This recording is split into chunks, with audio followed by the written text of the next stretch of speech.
coming up. You remember when we ruled the world. Hollywood royalty rally for the planet's poorest. Somalia, my home country, is on the brink of famine. And world leaders struggle to find a light in the climate dark. I'm convinced we will get to a low-carbon, no-carbon economy. We're going to get there because we have to. We look at the most abundant element in the known universe, hydrogen, what it does and why scientists say it could be a game changer for our world. But first, a smiling Greta Thunberg is arrested during demonstrations. Germany is one of the biggest polluters in the world. But can the planet's most prominent preservationist slow down the country's craving for coal? What happens in Lützerath doesn't stay in Lützerath. Germany is really embarrassing itself right now. This is Just 2 Degrees on TRT World.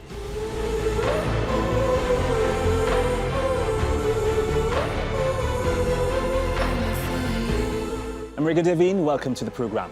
Greta Thunberg surely made her presence known as she stood with protesters against the expansion of a coal mine in western Germany.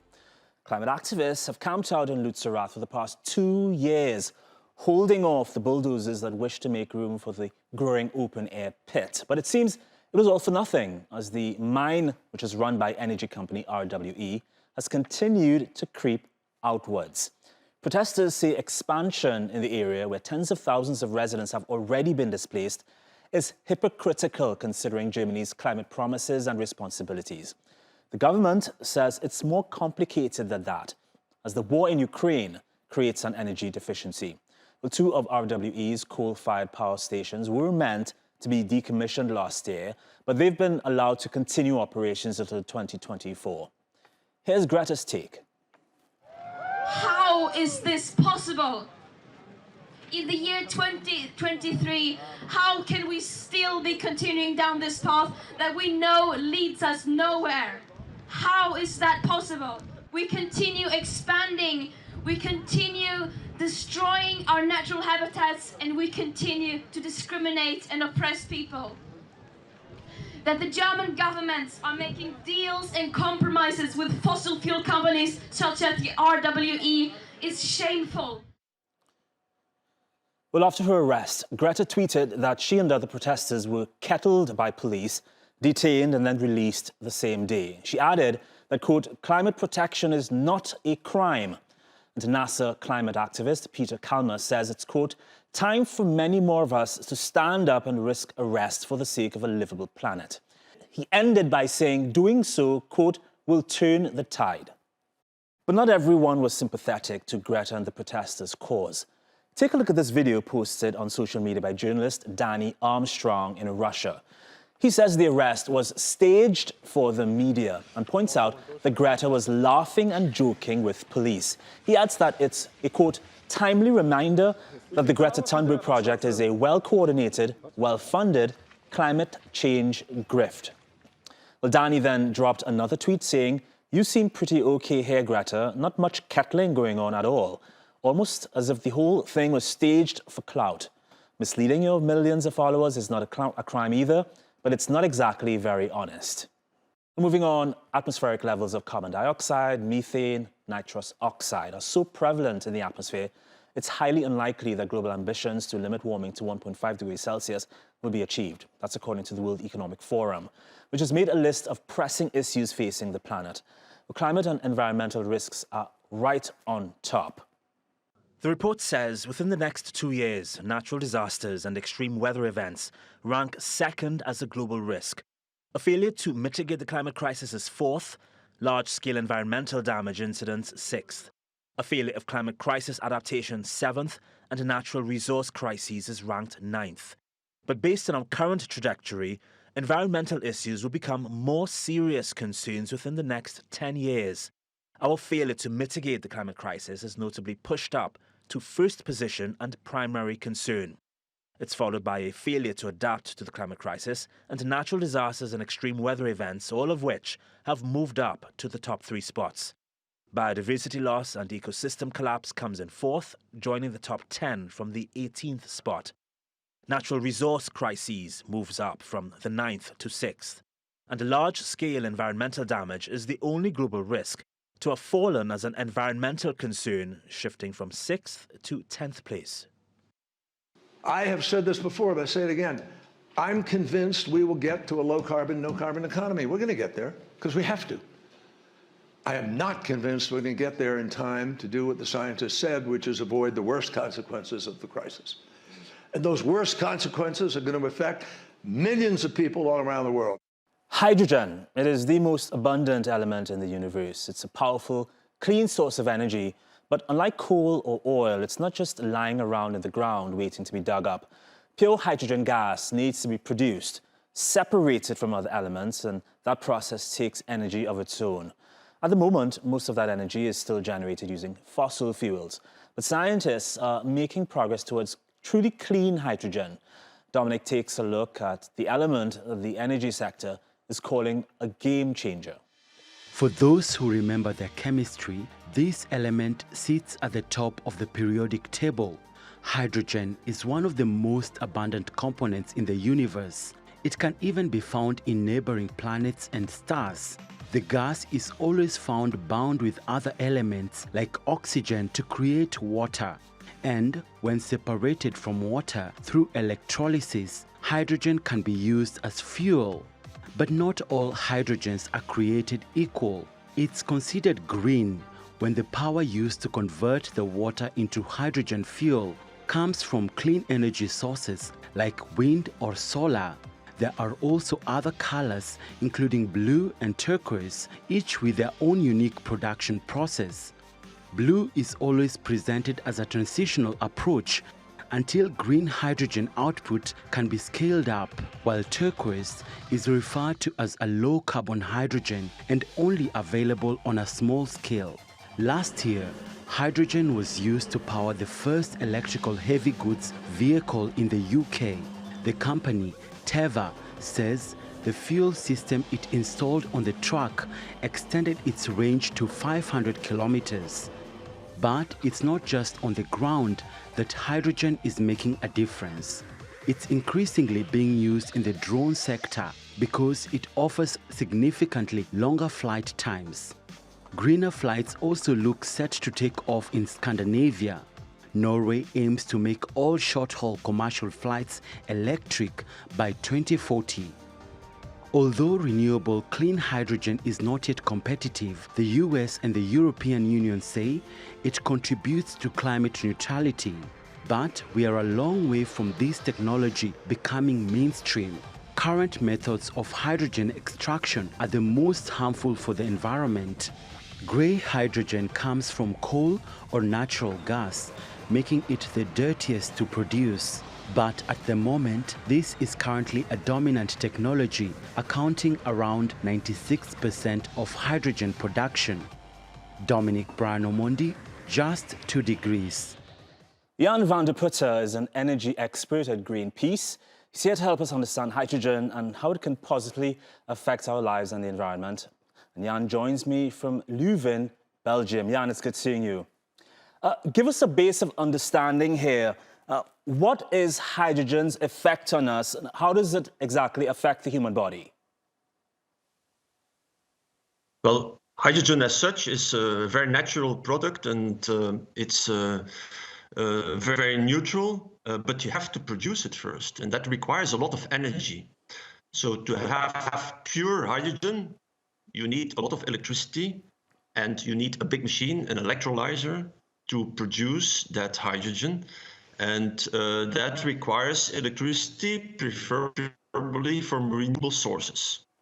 Can you break this down for us without getting too scientific? How do you separate hydrogen from water? So the nice thing is you need pure water. And you mean as opposed to salt water? Fresh water or salt water, does it matter? You can use salt water, but then you have to first desalinate it, which is perfectly possible. You don't need so much water, so you can do desalination, take seawater, take the salt out of it, which requires some energy, but not too much. It's just one additional step. And then use pure water in a big machine, which is an electrolyzer. And there, the simple process, which is known for a long time, is that you put electricity in it and you split water into hydrogen and oxygen. And the hydrogen you can then use for several purposes. For instance, to use in the chemical industry as a feedstock, or to use for energy purposes. Let's go back a bit, Jan. We know hydrogen fuel is not new. It's been used for a while, but it just hasn't been clean. How did we get hydrogen previously? Most of the hydrogen that is used now, and it is used massively in the chemical industry, for instance, they use fossil gas and they split fossil gas into carbon, CO2, and into hydrogen. And so this is let's say, a dirty way to make hydrogen, which also generates CO2. It's something which is something of the past. We want to move towards the production of renewable hydrogen, and that is what I just said. You use renewable electricity from wind or solar, which is getting really cheap, and you produce, with water, you produce hydrogen, and then you use that hydrogen in your industry. So getting hydrogen from water, it seems like an exciting prospect. Why hasn't it been done in the past? Well, it still requires a lot of electricity, and till now, fossil gas, which is just coming from the ground, has been incomparably cheaper. However, with the climate emergency, we cannot continue to use so much fossil gas in this process. And we need to shift urgently towards renewables. And this is getting cheaper and cheaper. And we're now at a point of breakthrough of the production of cheap hydrogen from renewables for the industry. The US is looking ready to actually start doing this. This North Texas project, I'm sure you heard of it, is planning to build a 900 megawatt wind farm plus a 500 megawatt solar farm, all meant to produce 200,000 kilograms of hydrogen a day. Would you say that's a lot? Well, it's a good start. We will need a lot more, but we will also have to make sure that we use hydrogen for the purposes where it's really efficient. And that means not for wasting into hydrogen cars or for heating houses, which would be an enormous waste of energy. There are better solutions for that. But we need to reserve hydrogen, green hydrogen from renewables, for those applications, such as the chemical industry, where there's no alternative. And that means that we can speed up this transition. Get out of fossil fuels in the car industry for heating houses at one time by electrifying that, not using hydrogen, but electrifying electric cars, heat pumps for heating. And on the other hand, reserve hydrogen from renewables for the chemical industry. Jan, if hydrogen is so copious, it is apparently the most abundant element in the known universe, according to reports, why are you suggesting that we limit its use to certain industries and not to cars and homes? Because in nature, it's not available. It's very abundant, but it's always combined with, for instance, in water, with oxygen, and that's two atoms of hydrogen and one of oxygen. To have pure hydrogen, which can produce energy, you first need to split that. That requires a lot of energy, electricity, to do that. That is not abundant. So that step, to go from water to pure hydrogen, requires energy, and we have to be really use that in a wise way and not waste it. You say it's very complicated. Quite often you've said that in this interview. Is this something that only developed countries can do right now, or can developing countries use this technology? There's a huge opportunity there for developing countries, for instance, in the Mediterranean area, because the cheapest electricity today is from solar and wind. And countries around the Mediterranean have both. And they can combine wind and solar to produce renewable hydrogen with green electricity. And so that's obviously a huge opportunity because they can produce it cheaper than other parts of the world. And based on this hydrogen, it's not so much interesting to export that hydrogen because transporting hydrogen is expensive, but to locally also develop an industry to use this hydrogen. So it's going to be in the next decades a huge opportunity for economic development and industrial development in developing countries. I mentioned earlier this North Texas project. Apparently new subsidies from the U.S. Inflation Reduction Act will help finance this $4 billion project that they plan on rolling out, I think, in 2027 or so. Clearly, there needs to be public-private sector collaboration for anything of this magnitude to happen, Jan. Well, we are at the start of this breakthrough, and that requires upscaling the technology from smaller electrolyzers to larger electrolyzers, and that requires, for a limited number of years, some governmental support. In the longer term, we should stop that. But to scale up that industry, to get larger and cheaper electrolyzers, it is obviously we need to get over that element of scaling up the industry. That requires, for a few years, some governmental support.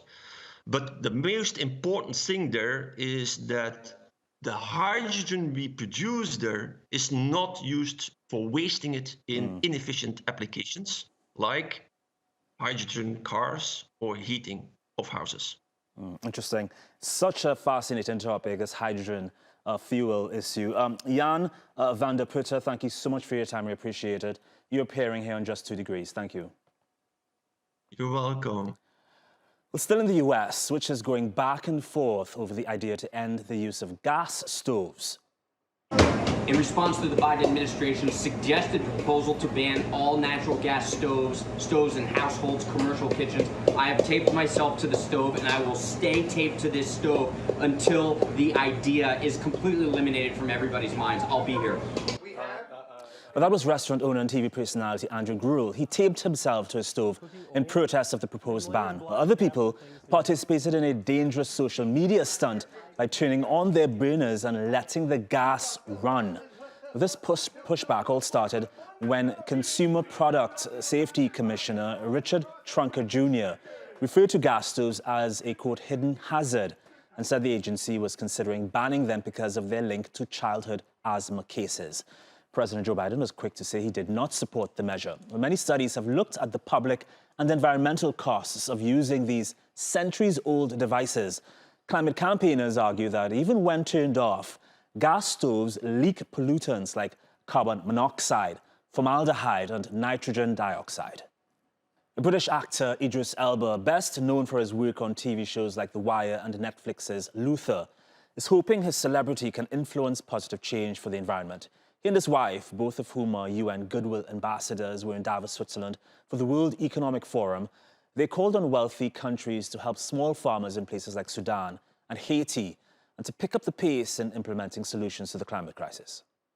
You know, I think that now what drives me is the unjustness of half the world eating and half the world not eating, and half the world causing considerable damage to our planet, and the other half not contributing but starving and suffering from that damage the most. That's unjust. If this is a movie, those are the bad guys and these are the good guys, you know? Well, in India, eco-friendly vehicles took over the country's premier motor show, the Auto Expo. This year's edition came after a 3-year break due to the coronavirus pandemic. Asian brands dominated the event, while European automakers like Mercedes, Audi, and BMW were absent. The show underscored a future of sustainability for the transport industry and highlighted India's efforts to transition to cleaner energy and sustainable living. The climate crisis is a key issue for India, with increasing heat waves and air pollution affecting the hundreds of millions of people there. And before we leave you, picture this. A group of people are on a green bus. They're all dressed in pink, dancing and having fun, but singing the strangest song that goes, "We're all idiots." There's one person on the bus who's out of place and not living in the moment. There's a very sinister reason. Here's a short clip from the horror short film Kiddo that, in an eerie twist, substitutes a human being for a pet pig who eventually is sent to the slaughterhouse.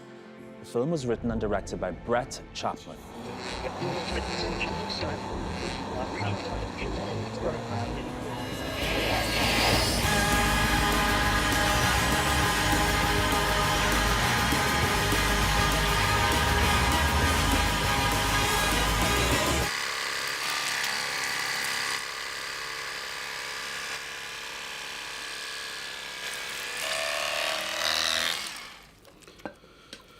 Come on, pet.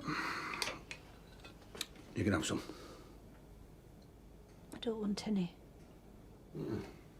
All right, pet. If you change your mind, I'll leave it there. It's a proud day today. And I'm glad we could all be up here together to celebrate it. Our Jasper is joining the family business, like I did with my old man, and his before him.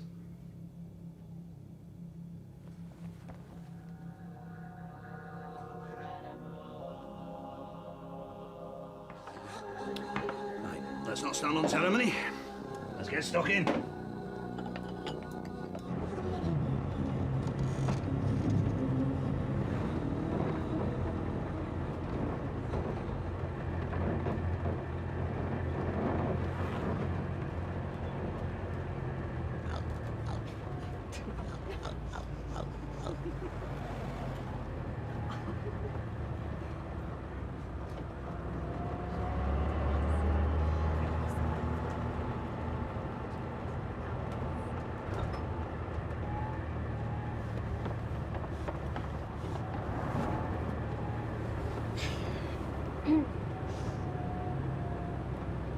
Everything all right with you, kiddo? You're looking a bit down, mate. Yes, I'm fine. Just thinking. Are you looking forward to us getting there? Yeah, I suppose. Fun day out and everything. You don't sound that excited. You don't like days out? Just get travel sick. What time do you think we'll get back? Hey! Get back in your seat away from our kiddo.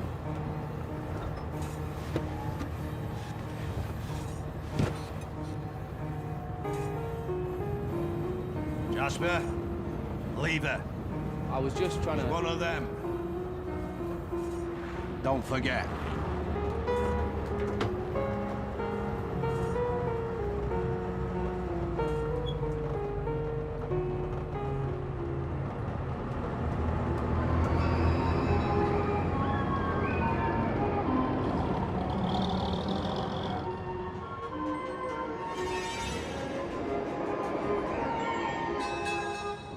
Right, we're here. What we get? You heard him? Off the bus.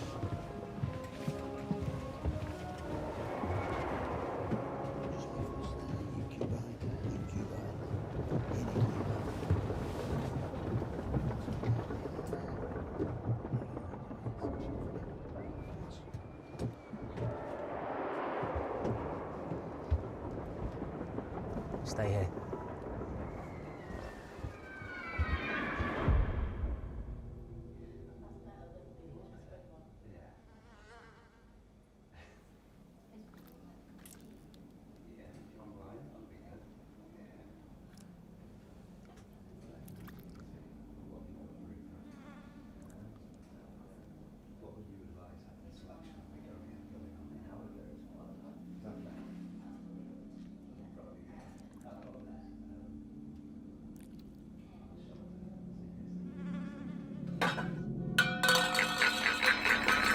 It gets a lot weirder, trust me. Well, you can see the full movie on YouTube.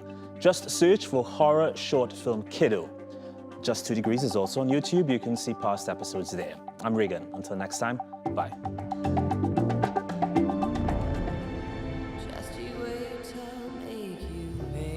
I won't forget again.